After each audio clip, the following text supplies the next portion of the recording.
അസ്സലാമു അലൈക്കും. എൻ്റെ പുതിയടിയിലേക്ക് എല്ലാവർക്കും സ്വാഗതം.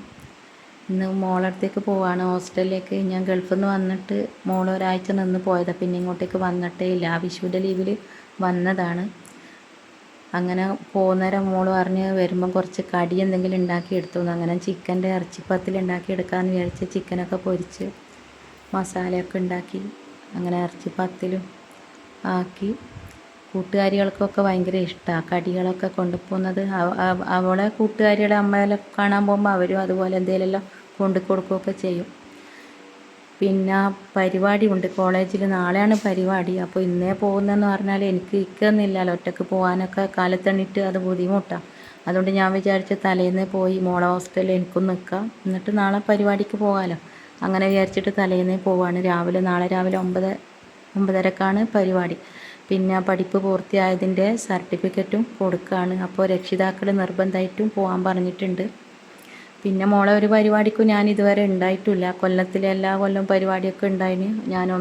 ഞാൻ ഗൾഫിലായതുകൊണ്ട് എനിക്ക് പങ്കെടുക്കാൻ പറ്റിയിട്ടുമില്ല.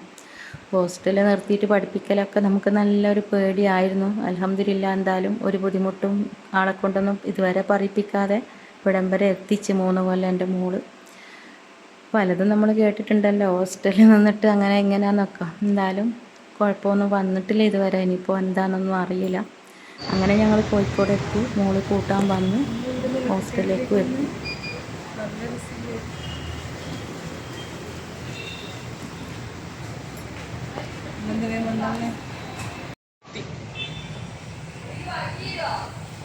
ഓണാക്കി നോക്ക് നീ. അങ്ങനെ തന്നെ പൊന്തിച്ചിട്ട് വാ. കുട്ടു വാ, കുട്ടു എടി ഒരു ചെയർ എടുത്തിടും. ദേവു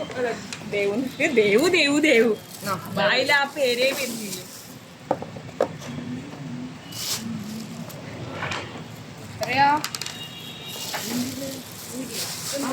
ഇതെന്താ ഇത് കോരി വന്നു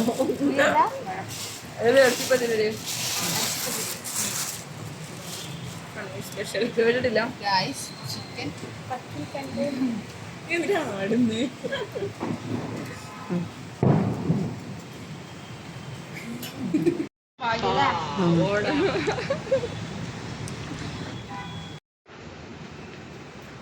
അങ്ങനെ ഹോസ്റ്റലിൽ തന്നെ കോഫിയൊക്കെ ഉണ്ടായിരുന്നു. അപ്പോൾ അവിടുന്ന് കോഫി കൊടുത്ത് കുട്ടികൾ ഇറച്ചിപ്പത്തിലും കോഫിയൊക്കെ കുടിച്ച്. പിന്നെ എനിക്കെല്ലാം ഒന്ന് കാണിച്ചു തരാണ് ഹോസ്റ്റലിലെ സൗകര്യങ്ങളൊക്കെ. ജിമ്മുണ്ട്, അതുണ്ട്, ഇതുണ്ട് എന്നൊക്കെ പറഞ്ഞിട്ട് എല്ലാ സൗകര്യങ്ങളും ഉണ്ട്. ബേബി ഹോസ്പിറ്റലിൻ്റെ അടുത്താണ് ഈ ഹോസ്റ്റല്. അടിപൊളിയാണ്, കുഴപ്പമൊന്നുമില്ല. കുട്ടികൾക്ക് എല്ലാ പഠിക്കാനുള്ള സൗകര്യം, സ്ഥിരടാൻ, പാചകം ചെയ്യാൻ ഒക്കെ ഉണ്ട്. പിന്നെ ഫുഡില്ലാതെ 7,000 ഇവർ വാങ്ങുന്നത്. 7,000 രൂപയാണ് വാങ്ങുന്നത്. AC ഒക്കെ ഉണ്ട്. ഫുഡ് അവരവർ വെച്ചുണ്ടാക്കുക ഇവിടുന്ന്.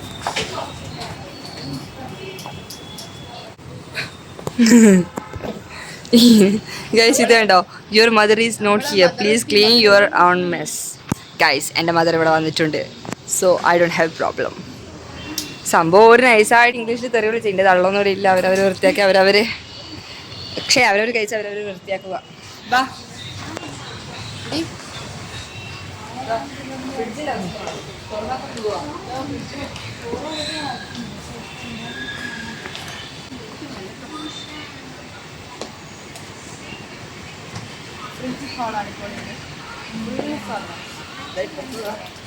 ഇതിങ്ങനെ അവർക്ക് തിരിയാനുള്ള എല്ലാം കാണിച്ചു തരാൻ ചെയ്തും എൻ്റെ മോളും വിഭൂന് വാങ്ങിച്ചതാ. പല്ലു തന്നോ. ഇതാണ് കോഫി ടീ. ഇത് ചൂടുവെള്ളം പറ്റില്ല.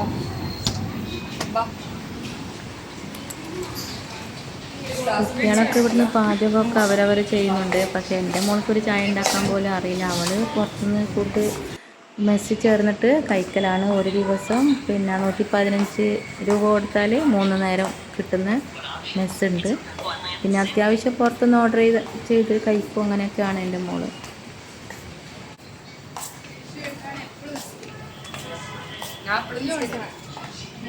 നിസ്കാര റൂം ഇത്.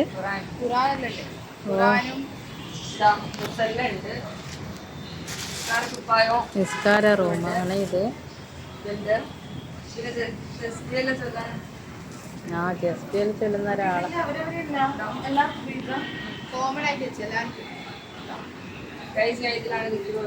ഏല് തട്ട ആദ്യം പോയിട്ട് അല്ല ആദ്യം പോയിട്ട് തട്ട കെട്ട എന്നിട്ട് നിൽക്കുകയല്ല. അങ്ങനെ എല്ലാം കാണിച്ചതിന് ശേഷം ഓള് കിടക്കുന്ന റൂമിലേക്ക് കൂട്ടിക്കൊണ്ടാന്നു. അങ്ങനെ റൂമൊക്കെ കാണിച്ചാന്നു. എനിക്ക് സത്യം പറഞ്ഞാൽ നല്ല സങ്കടമൊക്കെ വന്നു. എൻ്റെ മോള് 3 വർഷം ഒരുപാട് പ്രയാസപ്പെട്ടിട്ട് എന്നാലും സഹിച്ച് ഇങ്ങനെ 3 വർഷം പൂർത്തിയാക്കി. അങ്ങനെ പിറ്റേന്ന് ഞാനും അവിടെ കിടന്ന് പിറ്റേന്ന് നേരം വെളുത്തരം ഞങ്ങൾ പരിപാടിക്കേക്ക് എല്ലാവരും കൂടി കോളേജിലേക്ക് പോവാണ്. ഇതാണ് നമ്മുടെ ദേവ്.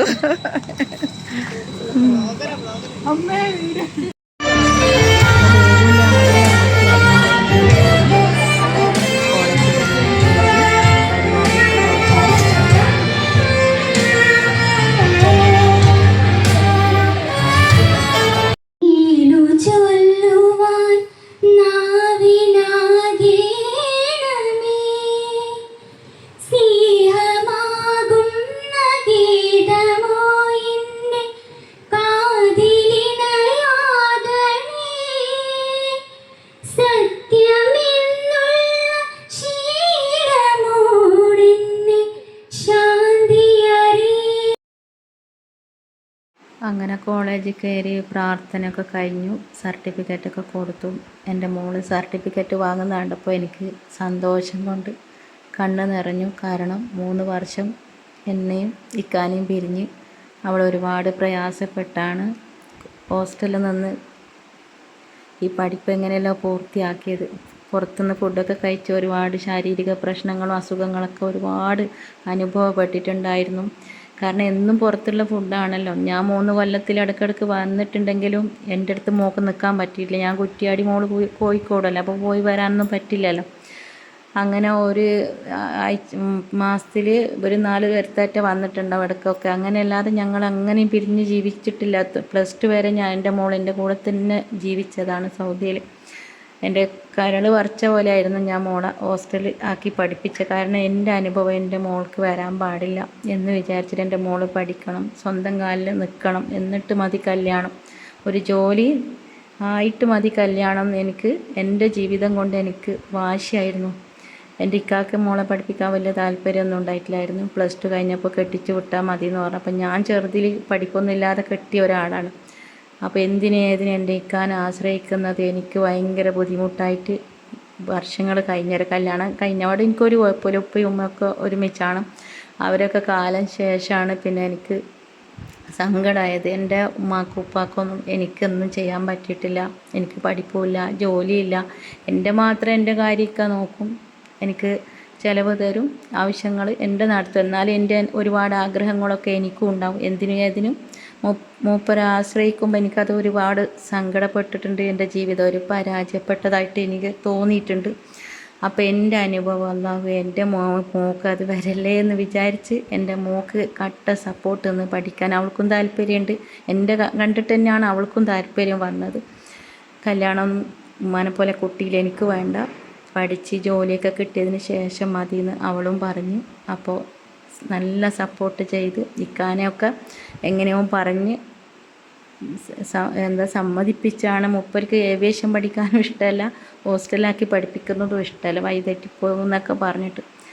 അങ്ങനെ മോൾക്ക് എല്ലാ സപ്പോർട്ടും ചെയ്ത് പഠിച്ച തമ്പുരാൻ എങ്ങനെയോ ആ പഠിപ്പ് പൂർത്തിയാക്കാൻ വിധി കൂട്ടി. സർട്ടിഫിക്കറ്റും കിട്ടി അൽഹംദുലില്ലാ. ഇനി എൻ്റെ മോൾക്കൊരു ജോലിയും കൂടി കിട്ടി പിന്നെ എനിക്ക് മരിച്ചാലും വേണ്ടിയില്ല. അത്രയും എൻ്റെ ആഗ്രഹമാണ് ഇവിടെ പൂർത്തിയായത്. മോശയിലെ നല്ലൊരു കോളേജാണ് മലബാർ, കോഴിക്കോട് മലബാർ കോളേജ്. ടീച്ചർമാരും മാഷും എല്ലാവരും വളരെ നല്ല കുട്ടികളോടൊക്കെ നല്ല പെരുമാറ്റങ്ങളും എല്ലാമാണ്. ഇതുവരെ ഒരു കുഴപ്പവും പരാതിയും പരിഭവമൊന്നും എൻ്റെ മോള് പറഞ്ഞിട്ടില്ല. ഈ കോളേജിനെ കൊണ്ട് വേണ്ടാത്ത ഒരു കുഴപ്പവും ഇതുവരെ ഉണ്ടായിട്ടില്ല. വളരെ പേടിച്ചാണ് ഇത് ചേർത്തിയതും അയച്ചതും ഒക്കെ. പക്ഷെ ആ പേടി പോലെയൊന്നുമില്ല. ഞാൻ ഈ 3 കൊല്ലം 30 വർഷം പോലെ എൻ്റെ മോൾക്ക് വേണ്ടി ഞാൻ കാത്തിരുന്നു. ഒരുപാട് പ്രാർത്ഥിച്ച് എങ്ങനെയും ഈ പഠിപ്പൊന്ന് പൂർത്തിയാക്കി കിട്ടുക. അങ്ങനെ ടീച്ചർമാരും സാറുമാരൊക്കെ ഒരു കുട്ടികളെല്ലാം ആയിട്ട് സ്റ്റേജിലിരുന്ന് ഫോട്ടോ വീഡിയോസും ഒക്കെ എടുത്ത് അതിനുശേഷം ഞങ്ങൾ പുറത്തിറങ്ങി ഞങ്ങൾ കുട്ടികളായിട്ട് പിന്നെ രക്ഷിതാക്കളും കുട്ടികളായിട്ടൊക്കെ ഫോട്ടോ ഒക്കെ എടുത്ത് പിന്നെ എന്താ പറയാൻ എനിക്ക് പറയാൻ വാക്കുകളില്ല. അത്രയേറെ സന്തോഷമായിരുന്നു എനിക്ക് ഈ കോളേജിൽ വെച്ചിട്ട് ഈ സർട്ടിഫിക്കറ്റ് കിട്ടിയ ഒരു ദിവസം. എലക്ഷൻ്റെ തലേന്നാണ് ഇത് കിട്ടിയത്. അങ്ങനെ ഞങ്ങൾ ഫുഡ് കഴിക്കാൻ വേണ്ടി വന്നു. ഫോട്ടോസൊക്കെ എടുത്തതിന് ശേഷം ഫുഡൊക്കെ ഇവിടെ തന്നെ ഉണ്ടായിരുന്നു. ബിരിയാണി ആയിരുന്നു. അതൊക്കെ ഞങ്ങൾ എല്ലാവരും കൂടി ഇരുന്ന് കഴിച്ച്. പിന്നെ ഫുഡൊക്കെ കഴിച്ചതിന് ശേഷം ഇവർക്ക് വീണ്ടും തീരുന്നില്ല. വീണ്ടും ഫോട്ടോ എടുക്കലും പുറത്തുനിന്ന് വീഡിയോ എടുക്കലും. ദേവു എന്ന് പറഞ്ഞാൽ ഇവളെ ജീവനാണ്. കുറേ കൂട്ടുകാരികളുണ്ട്, പക്ഷേ ഇവളെ കുറച്ച് കൂടുതലാണ് ഇവക്ക്. പിന്നെ ഞാൻ നാട്ടിൽ വന്നാൽ വീട്ടിൽ വരുമ്പോൾ ഇവളെയും കൂട്ടിയിട്ടാണ് വരിക, ദേവുവിനെയും കൂട്ടിയിട്ടാണ് വരിക. എന്നിട്ട് ഇവളെ കൂടെ ഒരു 2 ദിവസം നിന്നിട്ട് ഞായറാഴ്ച വൈകുന്നേരം തിരിച്ച് പോക്കാണ്. അങ്ങനെ ദേവുവിൻ്റെ കൂടെ ഞാനും ഒരു ഫോട്ടോ ഒക്കെ എടുത്ത് ഫുഡൊക്കെ കഴിഞ്ഞതിന് ശേഷം പിന്നെ ഇവരെ ഡാൻസ് പരിപാടി ഉണ്ടായിരുന്നു. ടീച്ചർമാരുടെ ഡാൻസ് ഉണ്ടായിരുന്നു. നല്ല അടിപൊളി പരിപാടിയായിരുന്നു. പക്ഷേങ്കിൽ വീഡിയോ ഇടാൻ പറ്റൂലല്ലോ, കോപ്പി റൈറ്റ് വരുമല്ലോ. അതിന് ഞാൻ പാട്ടൊക്കെ കട്ടാക്കി. നല്ല സാറുമാരാണ്, അതേപോലെ ടീച്ചർമാരും എല്ലാവരും ഞങ്ങളോടും നല്ല പെരുമാറ്റമാണ്. കുട്ടികളോടും നല്ല പെരുമാറ്റമാണ്. ഒരു കുഴപ്പമൊന്നും ഉണ്ടായിട്ടില്ല. അൽഹംദുലില്ലാ. എന്തായാലും ടീച്ചർമാരോടും സാറുമാരോടും പഠിച്ചവനോടും എല്ലാവരോടും ഒരുപാട് നന്ദി. എൻ്റെ മോൾ ഈ പഠിപ്പൊന്ന് പൂർത്തിയാക്കിയതിൽ. ഇനി എങ്ങനെയെങ്കിലും ഒരു ജോലി കിട്ടിയാൽ മതി. ഇനി അടുത്ത വീഡിയോ ആയിട്ട് വരാം. ഇന്നത്തെ വീഡിയോ ഇത്രയേ ഉള്ളൂ. Thank you.